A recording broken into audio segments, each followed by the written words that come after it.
हाल ही में तुर्की की नौसेना ने भारत को लेकर एक ऐसा दावा किया जिसके बाद यकीन मानिए पाकिस्तान के सेना प्रमुख जो कि अमेरिका में जाकर भारत को परमाणु हथियारों की धमकी देते हैं, अब उस पाकिस्तान को नींद नहीं आने वाली।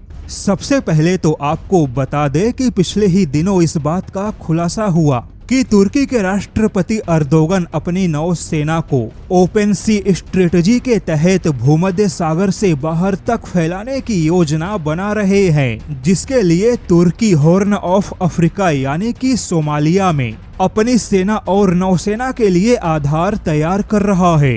वहीं तुर्की अपने युद्धपोत के अभ्यास के लिए भूमध्य सागर से बाहर भी भेजने लगा, किंतु भारत पाकिस्तान युद्ध के बाद यह स्थिति काफी तेजी से बदल गई, क्योंकि तुर्की ने पर्दे के पीछे से ओआईसी के मंच पे कई सारे मुस्लिम देशों को भारत के खिलाफ भड़काने का प्रयास किया। भारत के जहाजों को रास्ता ना देने या फिर भारत के जहाजों को लंबे समय तक बंदरगाहों पे फंसा के रखने का दांव खेला। हालांकि तुर्की की ऐसी योजना में कोई भी मुस्लिम देश शामिल नहीं हुआ, लेकिन अब तो खुद तुर्की की नौसेना ने एक ऐसी बात कह दी जिसे सुनकर आपका सीना भी गर्व से चौड़ा होगा। The Eurasian centre for strategic studies ने अपने रिपोर्ट में खुलासा किया कि खुद तुर्की के नौसेना के अधिकारी यह मानते हैं कि उनका भारत के साथ में कोई सीधे टकराव नहीं है।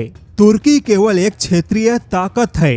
तुर्की की नौसेना केवल एक क्षेत्र में सीमित है, यानी कि तुर्की की नौसेना भूमध्य सागर या काला सागर तक ही सीमित है, जबकि भारत की नौसेना बड़े हिंद महासागर में सक्रिय है, जो कि वैश्विक व्यापार के लिहाज से बहुत ही महत्वपूर्ण समुद्री क्षेत्र है। यानी कि तुर्की अभी केवल एक क्षेत्रीय पावर है, जबकि भारत इंडो पैसिफिक का एक बड़ा पावर है। टर्किश नौसेना के अधिकारियों ने यह माना कि तुर्की और भारत की नौसेना के बीच में बहुत बड़ा ब्लू वाटर कैपेबिलिटी गैप है, यानी कि भारत की नौसेना समुद्र में सभी प्रकार के सामरिक क्षमताओं के मामले में तुर्की की नौसेना से बहुत ही आगे और ज्यादा ताकतवर है।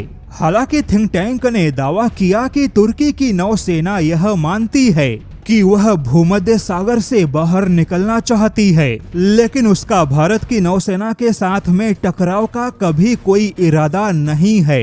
वैसे यह तो मौजूदा खबरों पे तुर्की के नौसेना की सफाई हो गई, किंतु हकीकत कुछ और है। कुछ रिपोर्ट का दावा है कि तुर्की ने भारत के जहाजों के रास्ते को बाधित करने का प्रयास किया।